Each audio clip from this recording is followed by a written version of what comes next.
नमस्कार, मैं अंजना और आप देख रहे हैं द बिहार 24। आइए नजर डालते हैं इस वक्त की बड़ी खबर पर। उपद्रवी छात्रों का भविष्य खराब कर देगी पटना पुलिस।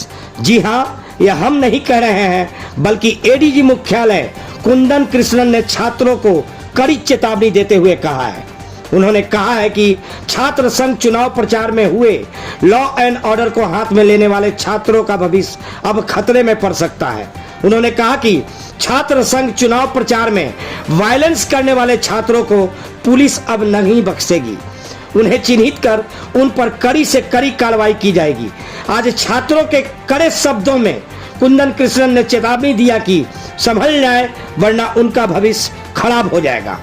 प्रशासन द्वारा लगाए गए सीसीटीवी कैमरे बिहार पुलिस को क्राइम डिटेक्शन और अपराधियों को चिन्हित कर गिरफ्तार करने में काफी मददगार साबित हो रही है। बीते दिनों आरा के तनिष्क शोरूम में शामिल अपराधियों की भी गिरफ्तारी, बखोरापुर वाली घटना भी दुकानों में लगे सीसीटीवी कैमरे से ही डिटेक्ट किया गया है।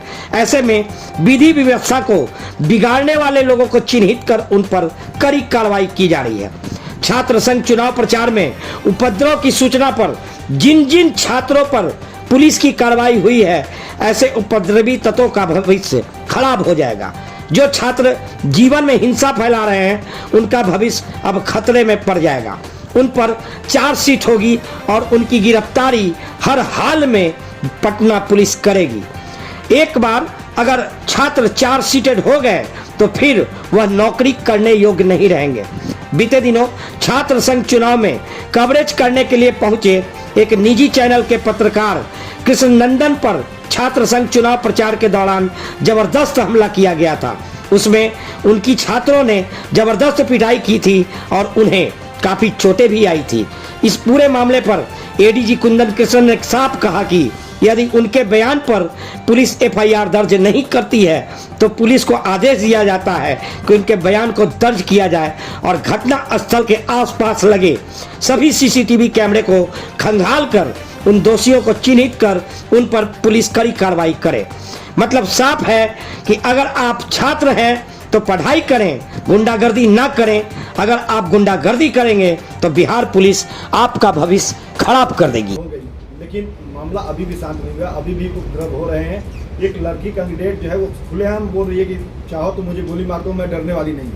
तो एक छात्र संगठन चाहे जो भी हो, वो लगातार उपद्रव उनके तरफ से किया जा रहा है, हथियारों का इस्तेमाल किया जा रहा है। उसमें कितनी कार्रवाइयाँ हुई है और छात्र चुनाव शांतिपूर्ण हो, इसके लिए क्या निर्देश मुख्यालय से गया है?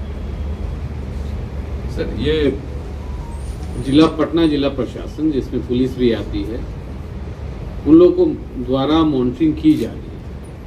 एक वुमेन्स कॉलेज के सामने घटना घट गया, वहाँ पर एक्सपेक्टेड नहीं था, इसलिए बल पहले से नहीं थी मौजूद। और बाकी जो अपकमिंग जो एक कॉन्टेस्टेंट के साथ हाथापाई हुआ, उसके बयान पर केस भी दर्ज हुआ, उसमें गिरफ्तारी भी की गई है। अब पटना पुलिस को निर्देश ये था कि सीसीटीवी से देखें कौन लोग हैं, आइडेंटिफाई करें।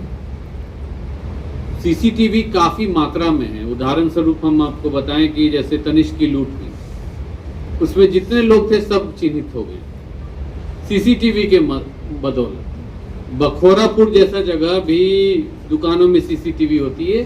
अब समय रहते अनुसंधान के दौरान, जैसे अभी विधि व्यवस्था का समस्या है, मैं आश्वासन देने चाहूंगा कि पुलिस के पास जो तंत्र है, हम लोग के पास अभी बल फैल जाएगी, फिर एक हफ्ता में व्यस्त रहेंगे ये चारों पर्व में। तो ये सब जितने चिन्हित किए जाएंगे उनको सबकी गिरफ्तारी होगी, उनकी भविष्य खराब हो जाएगी। जो छात्र जीवन में हिंसा फैला रहे हैं, हिंसा कर रहे हैं, उनका कोई भविष्य नहीं रहेगा। चार्जशीट होंगे, कोई नौकरी योग्य नहीं बचेंगे और सबकी गिरफ्तारी होगी। सर, चिंता इसी बात की है कि पुलिस आपकी जो है रामनवमी, ईद, बाकी चीजों में जी उपद्रव धीरे और बढ़ता जा रहा है। जो पीड़ित पत्रकार है उसके पास अब तक पुलिस नहीं गई है, उसका फर्दर ज्ञान लेने नहीं गई है। तो ये पटना पुलिस की कैसी पुलिसिंग है? आज इसको फिर हम लोग रिव्यू करेंगे। आपने जो बताया हर बिंदु पर रिव्यू करेंगे कि उनका बयान पर क्यों एफआईआर अगर नहीं हुआ है, किसके बयान पर एफआईआर हुआ है, और उनका आज पुनः बयान लेके और सीसीटीवी फुटेज ऐसे हम निकलवा लिए हैं। ऑफिसर्स को बोले हैं कि छानिए कौन कौन है। वुमेन्स कॉलेज के सामने भी रोड पर जो लगा हुआ था, और पटना यूनिवर्सिटी कैंपस में भी, सैदपुर में भी कुछ घटना घटी है।